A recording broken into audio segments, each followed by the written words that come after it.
Hey, this is Saul Roth, and today we're talking about the real reason most people will continuously and forever fail at all of their fitness goals. Even if they do become in shape, they'll never ever look the way they want to.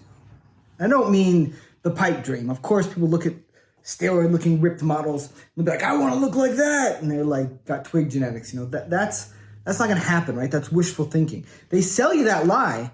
Instagrammers and con men and people that are really into making money on fitness products and getting the biggest possible audience will sell you these sweet lies, right? Do this workout plan, take this supplement, you'll look like me.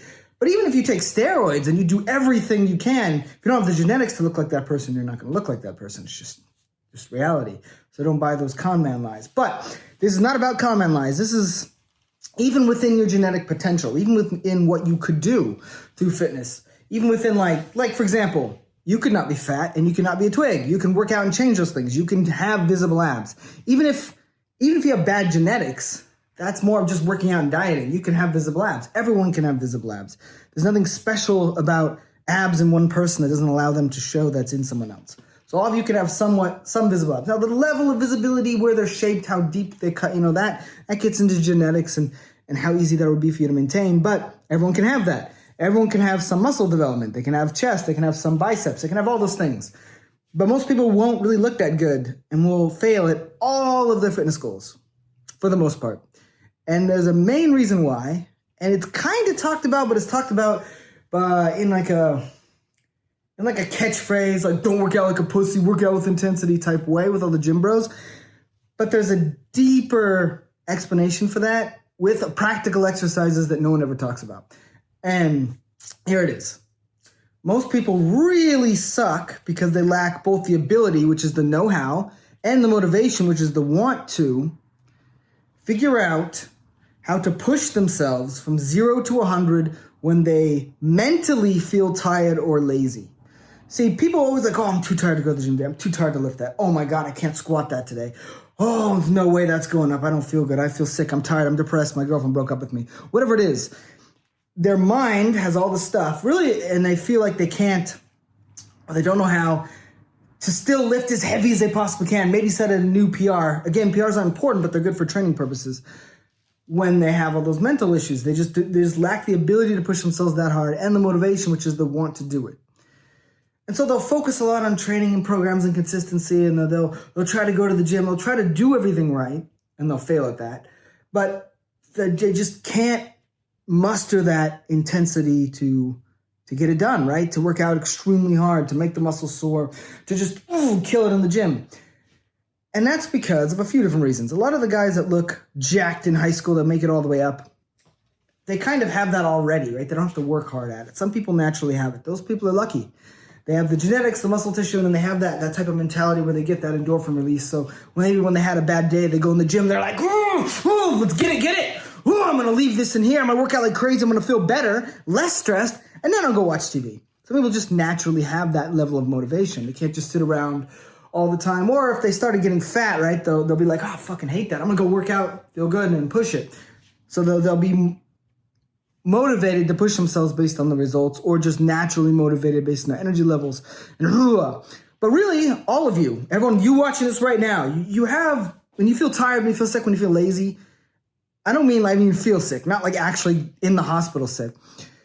Your muscles are still atrophying if you don't work them out. They still have all those tissues, connective tissues. They're still ready if they get the signal to lift, to explode, to go from 0 to 100, to rock. You just need to tell them to do that. You need to make the time and give it that mental signal and just lift the weights, pick it up, push yourself really hard.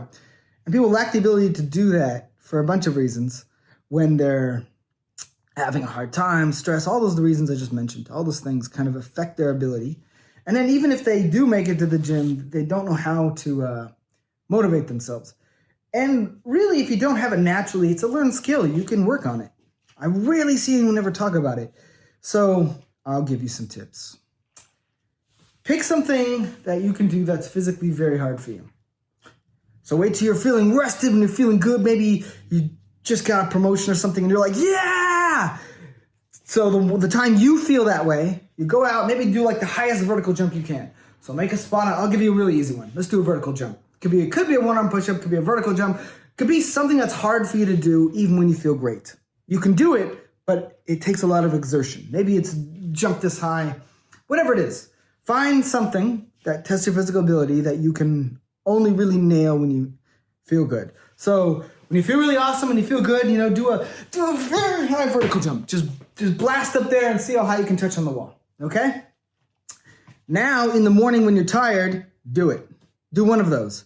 Every time you feel bad, every time you feel lazy, every time you feel like you can't, go up there all tired, maybe your eyes are half awake, walk right up. By the way, you don't need to stretch before you jump. You can, but there's different evidence on it. It's actually okay to do something like a push-up or a jump with very minimal stretching. You can stretch like a tiny bit, right? Dynamic stretching is better than static stretching, but we can get into that in other videos. But it's okay to do a jump without stretching. People have done it for hundreds of years. You're not going to die. It's a bunch of pussies, and I don't mean, I'll try to be like a little more politically correct, but I don't care. There's a bunch of pussies, a bunch of weaklings. Pussycats. Yeah, pussycats. There's a bunch of weaklings. There's a bunch of weakness in our society. So yes, you can jump without stretching. You don't need a big warm up. You don't need to mentally prepare for it. It's a fucking jump. And so when you're tired, when you feel lazy, whatever, just walk up, boom, and practice going from like, to, it's hard. Make the grunt, whatever you need to do, and hard as you can, and try to hit that same spot. So when you're tired, when you're lazy, when you're like, I can't push myself to work out, practice walking up, boom, and hitting that same spot. Over time, you're going to get to where even when you're tired, lazy, etc., and if you focus on this and you practice it, that you can do a long workout. Instead of just jumping once, you can go right from, okay, let me get on the bench press. Boom, boom, boom, boom, boom. It's because you're learning how to send that signal to your body. Your body's there, it's not lazy. It still has all those muscle tissues. It's ready to work out. It's your mind that's fucked up. And so you can learn to not listen to all the fucked up signals in your mind and still tell your body, hey, let's do this. And it's a learned skill. Like I said, some people naturally have it, some people don't. Work on that. Work on being able to push yourself like, whoa, even when you feel like shit. If you practice it, it's going to get easier. And start with just something really simple like a little jump. Just boom, jump when you're tired. And you'll hit that line, maybe just practice it. And then add more to it. Practice a few jumps, practice a couple things. Get to where you're pretty good at still hitting stuff that's very difficult for you to do when you're having the best day, even when you're tired. And then you'll start succeeding more, because the number one reason most people fail at the gym, fail at their fitness goals, actually fail at life goals in general, is the inability to push themselves hard. Push through discomfort. Give their mind a break. Take a break from all that stuff that's in there. I feel like shit, yada, yada. And just send the signal to your body to do what you want it to do. So it's to overcome that bullshit that's in here and still be able to perform. Because like I said, even when you're feeling lazy, you're feeling shit, when you're feeling stressed out, your body still has all those muscle tissues. It's ready to go. The problem is in the connection, the mind-body connection. There's fancy ways and intellectual ways people talk about this, but usually they just talk a bunch of bullshit. They don't actually break it down into how you can fix that. So you need to get to where you can send the signals to your body so you can push yourself really hard even when you don't feel good. And the way you get better at something is to practice it. So practice it and let me know what you think. Like this video and subscribe. We're going to go into a lot more detail of how you get better results from the gym, how you can actually achieve your fitness goals without being fitness obsessed. So like this video and subscribe. Seriously though, you should practice that. It's pretty cool. When did I do a version of that? I was like in the middle. I was always pretty good at pushing myself, but I used to take a lot of days off and breaks. Like if I felt sick, if I was tired or depressed, I just wouldn't go to the gym. Then for a while I would force myself to go do fitness, but I wasn't as good at like really pushing myself to the full potential. Then I changed and I was like, you know what? Fuck it. Every time I'm tired or sick and I don't want to go to the gym, I'm fucking doing leg day. That's automatic leg day, and I'm starting with squats, which is probably like the least pleasant exercise for me. But I'm good at it, really good at it, but I mean, it's not that fun. Yeah, it takes a certain type of person to enjoy it. I actually like it more now, but so I would go right to squats, and I'd force myself to do that. And then when you get used to that, then it became really easy if it was like a more pleasurable exercises. Like, hey, I'm tired. Oh, I'm going to do some pull-ups. Bam, bam, bam, bam, bam, bam. Oh, I'm tired. I'm going to do some jumps. I'm tired. I'm going to do some whatever it is. It's like way easier because I got used to forcing myself to do a heavy fucking leg day on those lazy days and starting with the most taxing exercise. So I trained myself up to do it. Again, I'm kind of an intense person, so I had some of it anyways. But now I have it to like the extreme. I might be like lazy, have like a bad day, and I might set like a fucking PR for me, right? As I'm going to send the signal to go as hard as I can to my body, regardless of what's going on up here.